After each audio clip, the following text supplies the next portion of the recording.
Hello and welcome. We're going to do a bad back sequence of exercises, a mixture of yoga and Pilates. So hopefully while I'm away on holiday you have something that you can keep yourselves moving. We're going to start lying on our backs. So if you can make sure if you've got a yoga mat, roll it out. Otherwise just find a bit of space on the floor. Now when you lie back, for shoulder bridge, we're going to just pick the feet up. And we're going to try and tuck them in so the heels are close to the bum. If you notice any knee pain, just move the feet a little bit further away until that knee pain disappears. Now we relax the upper body, so make sure the shoulders are relaxed, ideally the palms face up. For bridge, we are moving, so we're going to try and lift the bum first, then we lift the lower back, and you're just gently going to keep rolling until you reach your highest point. Now when you reach that point, just stay for a little pause and then begin to roll back down. The idea is we're moving each vertebrae one at a time, so we're working from the tailbone up to around here on our spines. Try pushing a little with your feet into the floor, and also try giving your tummy and your bum a bit of a squeeze when you get to the top.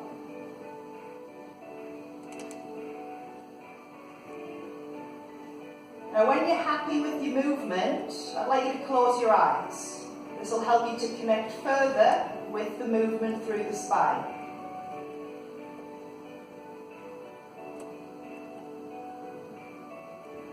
I'd like the breathing to be relaxed.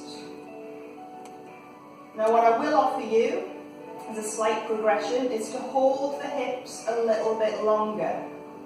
So we can roll the spine up as you were, and then we can stay. And I recommend staying for one breath in and for one breath out.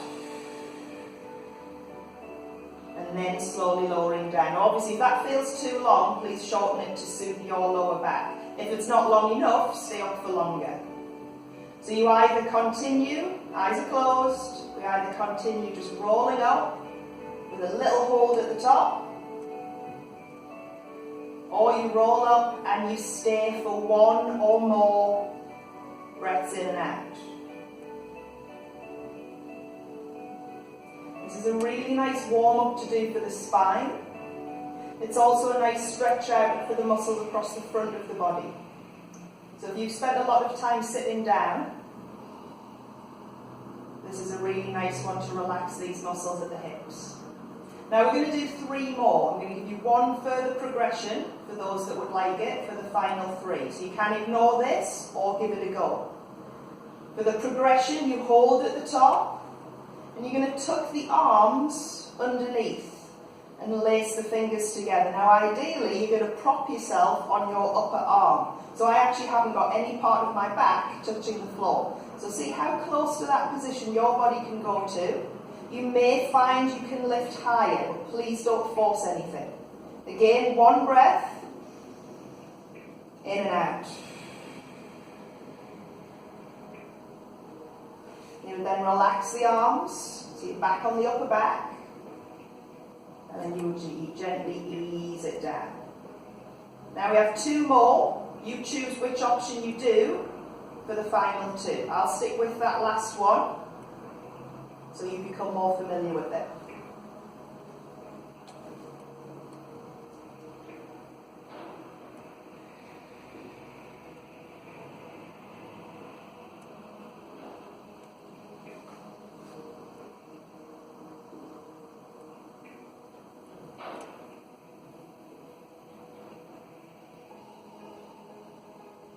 Remembering to squeeze the bum and the tummy when you get to the top. And that's whichever version you choose.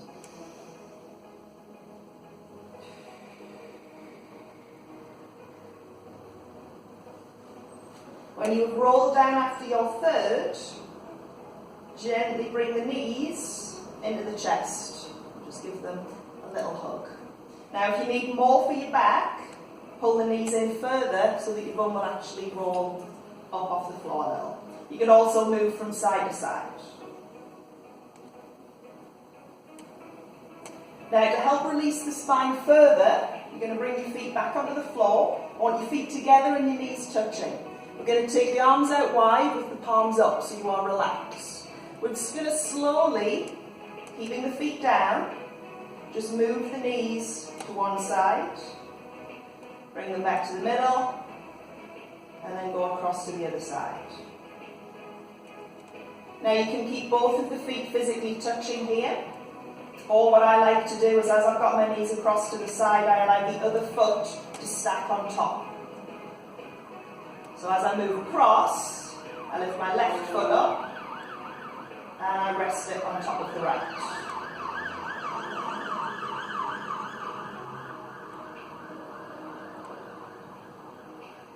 Now for those of you that get tight necks and like to release there, your option is to turn the head slowly the opposite way to your knees.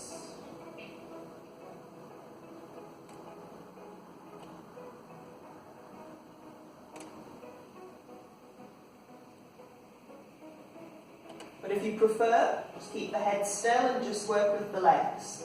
To progress this a little, if you require it, you can just stay where you were. Try lifting the feet a little bit up. So you're kind of just lightly touching down. Now this will increase your core work, so we need to bring a bit more of awareness around the tummy, and you need to start pushing your shoulders, so your upper back, down into the floor. And if you need it, if you want to work your core muscles further, try it with the feet lifted up. Now this version is the tougher one. Please make sure that your opposite shoulder stays down. And you can do this option with the neck movement or just keeping the head still. The further away from the floor your feet are, the harder this will be. So you could go for fully straight legs or have that 90-degree bend or anywhere in the middle. Make sure your breath is relaxed. We could inhale as we move out and then exhale as we return. And we're going to move 2 more times to each side. You can choose and change the option as well.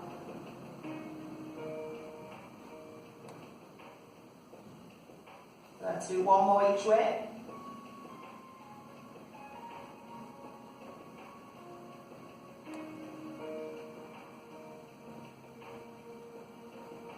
And then again, bringing the knees in and a gentle rock. Now we're going to move to a seated position, for the next one. So you may need, if you have a cushion or a pillow or something nearby, it can help. So I'm going to use a yoga block.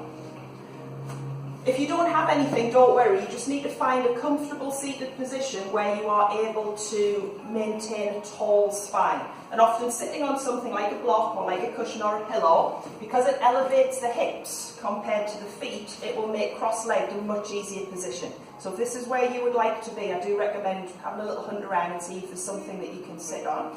But failing that, try anything that's comfortable. Some people have legs out, take them wide. Other people prefer a kneeling stance. So if this is comfortable for the knees, this is actually a really good one for the hips. And if you require it, you can come more upright. So whatever works for you, there's no wrong position. What I am interested in, so the legs go wherever, I want your upper body to be tall. So from the bony bits of the bone, growing up, you are as upright as you can comfortably be. Chin is slightly in. Now for spine twist, we have 2 options for the hands. We can come to a prayer position, but if this is a little tiring for your wrist, you may be better off holding the forearm. It will not affect your spine, whichever you choose. Now we're going to look at the wrist, so your chin is in and the eye gaze will follow the hands. So you're going to slowly move to one side of the room. You're going to come back to the middle, and then you're going to head the other way.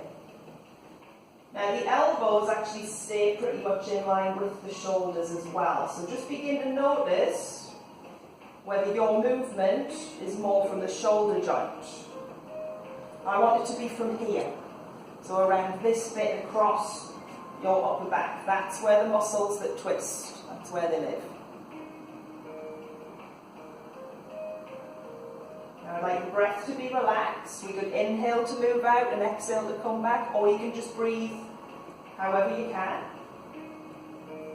As long as you're breathing, you know I'm happy. Now the shoulders should be relaxed and the chest is lifted. Ideally, those of you that come to the Pilates with me, try and have that light engagement of the belly button in towards the lower back. So you're activating those core muscles. Now we're going to do 4 more, 2 to each side. Breath is relaxed, shoulders are relaxed, chest is lifted.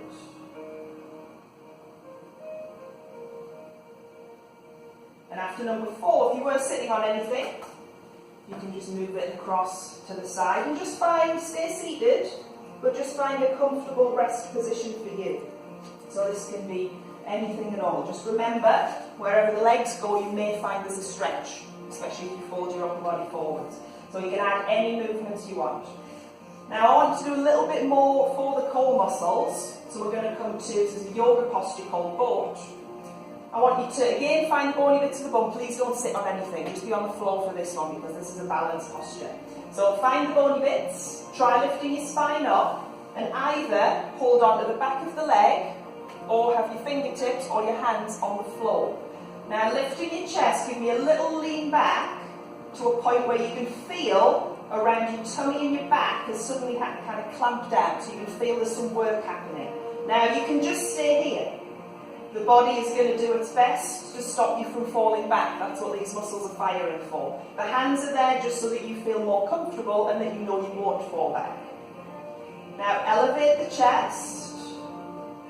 Ideally the chin would be tucked in, so have your eye gaze forwards. Now you can just practice this move and whenever it gets too much, just fold forwards.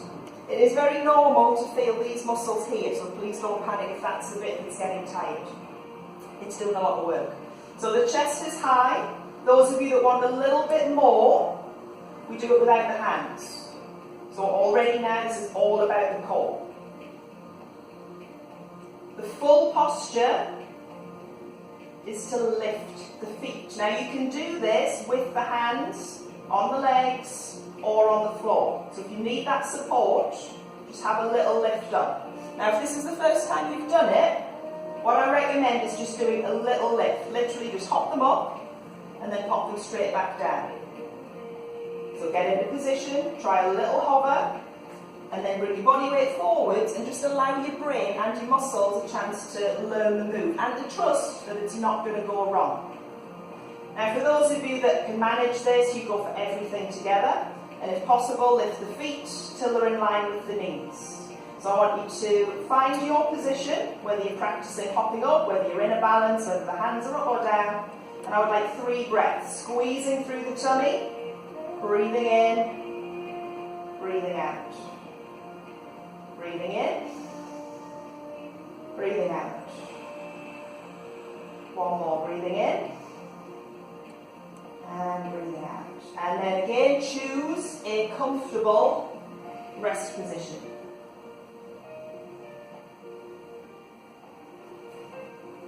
And we are going to be lying back, so you may actually want to gently roll back.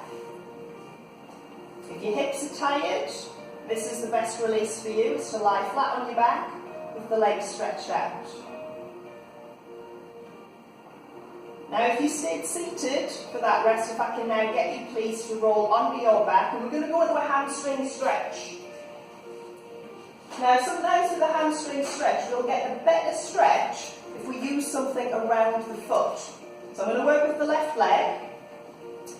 If you do have something, and it doesn't have to be a yoga band, if you have a belt or a towel, anything really, as long as it's long enough for you to place it over the foot and make sure it's secure. If you bought a yoga mat, quite often they have a little strap for you to carry it with. If you place one of the ends of that on your foot, that actually works a treat as well. So assuming you're using a band, you bring it around the foot, you push the heel up, and we ease the leg in. Now, if you don't have a band, the leg is in the same position, but what you will do is you'll hold on to either the back of the thigh, or if possible, you hold on to the calf. If your chest lifts up though for that, release the hands further down. Anywhere but the knee. So you can hold anywhere but the knee. If you can grab your foot, grab your foot. Another pointer, notice whether your bum has started to lift off the floor. If you have, it becomes less about the hamstrings and more about the lower back. So if you can just push your tailbone down into the floor and then see what stretch you can get. If the leg should wobble, that's your body's hint that you're going a little bit too far. Now relaxing the shoulders, eyes can be open or closed. I'd like you to breathe in and point your toes. And then breathe out and push the heel up. So breathing in, breathing out. I'm going to do one more. Now we're going to keep a hold of the leg, so in this case I've got my left leg. I'm going to bend the knee and I want you to bring your left foot across to your right thigh. Now if you've done the other leg, just make sure you place the straight leg across to the opposite thigh. Now we're going to go into the glutes around this bent leg. So let's see if we can gently grab the right thigh first of all. So that's the foot that was on the floor, that leg. Now if you can lace your fingers around there, let the foot rest and try and gently pull in until you feel this release around here. Now if that's too awkward, bring both of your hands to the ankle and then you can pull gently in from there. As long as this knee is pointing out to the side, or that knee pointing to that side, that's all we need. You will find your stretch. Now this can vary. For some people, you'll be able to get your fingers across the shin and you'll be able to pull in loads and it might not feel too bad. For others, this can be a tough one, especially if you do suffer with hip pain, with sciatica and with lower back pain, among a few others. So this is a really useful one, but it can be uncomfortable. If you need to come out, please do. If you're able to, I'd like you to stay in your stretch for 2 more breaths. Close the eyes and just breathe in and out twice.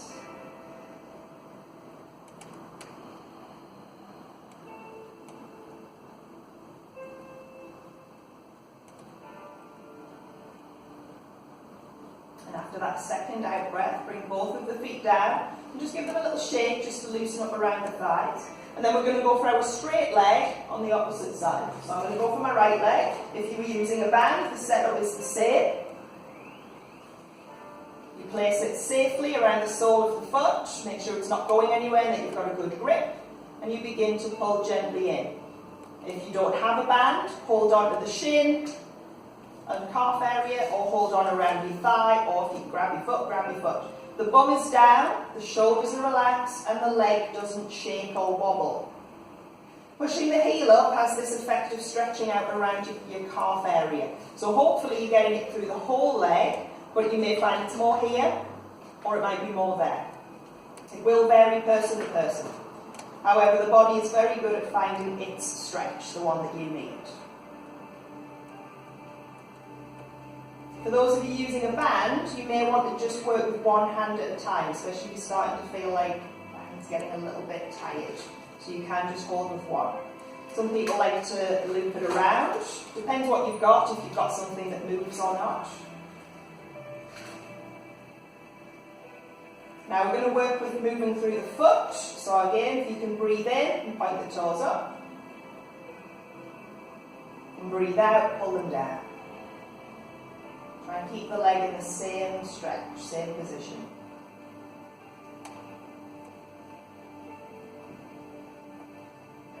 And do this once more, please.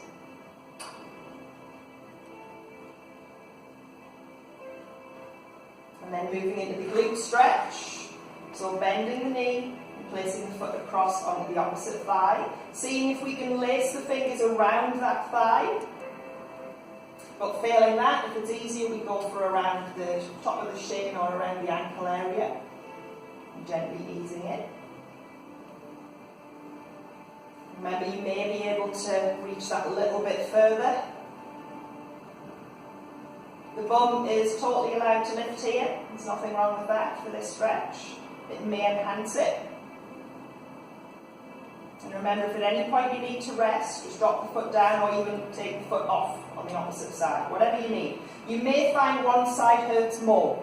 There can be a difference in the hips, especially for those of you that do have back pain and sciatica, because they're often limited to one side.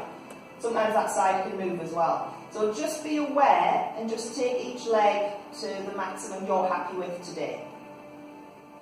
But don't panic if one side was different to the other.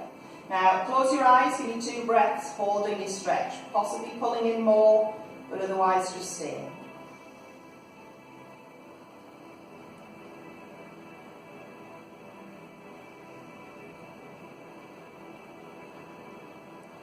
And after that second breath, unhook the legs, give them a little shake, and then keep both of the legs together. And like we did earlier, when we moved the sides, side to side, I want you, this time, just to drop both of the knees to one side. You're going to let them rest there. We're going to stretch the arms out, and you're going to turn your head to look the other way.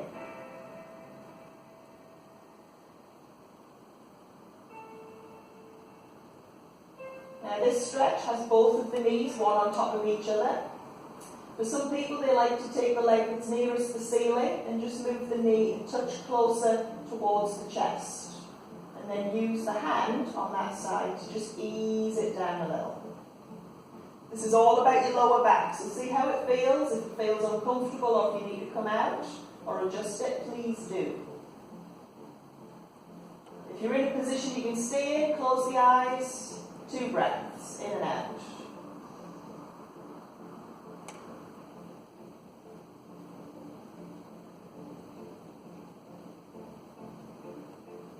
And after the second breath, we're just going to slowly swap it over. So you're going to gently bring the knees the other way. Eye gaze again to the opposite side. Relax the shoulders, close the eyes if you wish. And you can keep the knees stacked, or we take top knee and we move it a little closer to chest and use the hand on that side to ease the knee a little bit down to the floor. See how it feels across the lower back? You may feel it goes into around the hip and the thigh as well.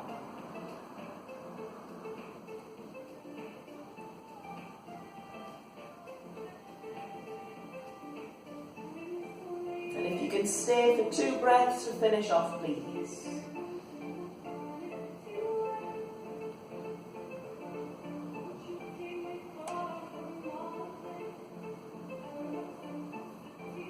And then after the second breath, ease it back to the middle with the legs and with the head and neck. Either, or you can do both if you wish. Knees in. Or a full stretch out along the floor.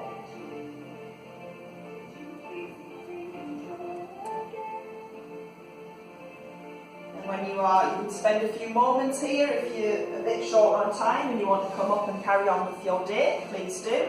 Hopefully you have enjoyed that and you've got some benefit from it. Namaste. I'll see you in class.